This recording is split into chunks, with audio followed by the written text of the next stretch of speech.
আবৃত্তি শিক্ষা বিষয়ক একটি ভিডিও হতে চলেছে।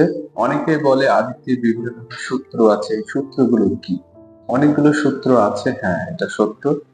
কারণ আবৃত্তি করতে করতে আমরা সূত্রগুলো জানতে পারবো, আর বিশেষ করে সবগুলো নিয়ে একটি ভিডিওতে আলোচনা করা সম্ভব হয় না। তো আজকে আমি যে সূত্রটি শোনাবো আপনাদের, আবৃত্তির মধ্য দিয়ে শোনাবো। আবৃত্তি করার যে একটা নিয়ম সেটা আমরা তুলে ধরতে পারি। এটাকে বলা হচ্ছে আবৃত্তি নয়, স্কেল যেটাকে বলে। তাহলে এটা কিভাবে হচ্ছে, এটা বাড়ে কমে সেটা যদি বোঝাতে হয় তাহলে আমাকে এখন কবিতায় চলে যেতে হবে। আমি শুরু করছি একটি কবিতা দিয়ে। আমাদের ছোট নদী চলে বাঁকে বাঁকে, বৈশাখ মাসে তার হাঁটু জল থাকে, পার হয়ে যায় গরু, পার হয় গাড়ি, দুই ধার উঁচু তার, ঢালু তার পাড়ি। আমি এখান থেকে শুরু করছি, উঠতে উঠতে এখানে চলে গেছে। ঠিক আছে, তাহলে এটা কি আমার কণ্ঠের স্কেলটাকে আমি এখান থেকে উঠতে উঠতে তুলে নিয়ে গেলাম। এটা হচ্ছে লয় বাড়ানো। ঠিক আছে, আবার এইখান থেকে আমাদের ছোট নদী চলে বাঁকে বাঁকে, বৈশাখ মাসে তার হাঁটু জল থাকে, পার হয়ে যায় গরু, পার হয় গাড়ি, দুই ধার উঁচু তার, ঢালু তার পাড়ি।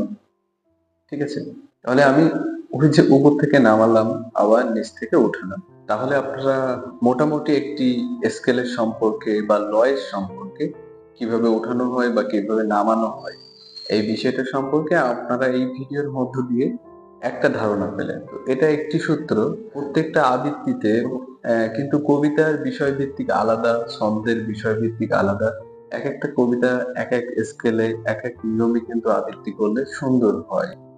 সেটা কিন্তু একজন আবৃত্তি শিল্পী, সে যখন কবিতাটি শুনছে বা দর্শকরা যখন শুনছে, শোনার মধ্য দিয়ে তাদের ভালো লাগার মধ্য দিয়ে আবৃত্তি ফুটে উঠবে। তো এটাও একটি আবৃত্তির সূত্র এবং গুরুত্বপূর্ণ সূত্র। আমি চেষ্টা করছি যে আমার ভিডিও দিয়ে, তারপরে আমি যে ক্লাসগুলো নিই বিশেষ করে বাচ্চাদের আবৃত্তি শেখানোর জন্য, এই ক্লাসগুলোর মধ্য দিয়ে তাদেরকে সঠিকভাবে আবৃত্তিটাকে ফুটিয়ে তোলা। আমি আমার জায়গা থেকে চেষ্টা করি।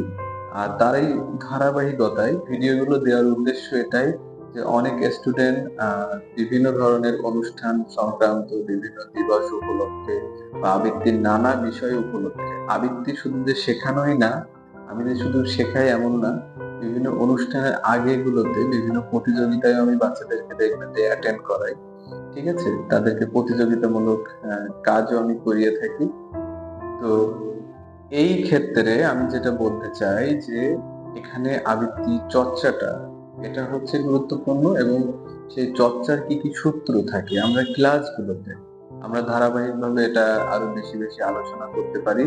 এবং বিশেষ করে আমি যে ভিডিওগুলো দিচ্ছি, ভিডিওর মধ্য দিয়ে আমি কিছু কিছু তুলে ধরবো আগামীতে। এটা ভিডিও যখনই আমি করি, বিভিন্ন ধরনের ভিডিও আমি নিয়ে আসি, এখানে কিছু গল্প থাকছে, যে গল্পগুলো বিশেষ করে ছোটদের শিক্ষণীয়, এবং পাশাপাশি আমার নিজের বেশ কিছু আবৃত্তি করা ভিডিও থাকছে, আবৃত্তির ভিডিও থাকছে, কবিতা আবৃত্তি করা। আর এর পাশাপাশি কবিতা আবৃত্তি কিভাবে করতে হয় সেগুলো থাকছে।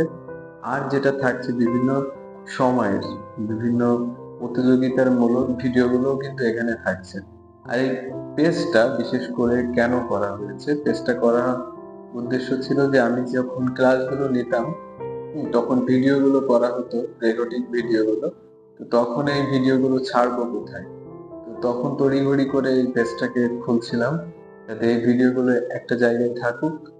আর এই ভিডিওগুলো আবার ইউটিউবেও যাচ্ছে একই নামে। তো সেক্ষেত্রে আপনারা যারা আবৃত্তির সাথে, যে বাচ্চাগুলো যারা আবৃত্তি চর্চা করতে চায় বা কবিতা আবৃত্তির সাথে থাকতে চায়, বা এটা তাদের পছন্দের জায়গা, হ্যাঁ তাদেরকে আমি বলবো অবশ্যই এই আমাদের পেজগুলো যেগুলো আছে সেগুলোকে ফলো দিয়ে রাখতে। তাহলে পরবর্তীতে আমাদের ভিডিওগুলো তোমরা পেয়ে যাবা, আরো এখানে জানা বোঝার সুযোগ থাকবে। আর আমাদের সাথে থাকো এই কামনা করছি। পরবর্তীতে আমরা আবার ভিডিও নিয়ে আসবো, নতুন কোনো বিষয় নিয়ে দেখা হবে, কথা হবে। সেই পর্যন্ত সবাই ভালো থাকবে। এই কথা বলে আজকে আমাদের ভিডিও এখানে শেষ করছি। আল্লাহ হাফেজ।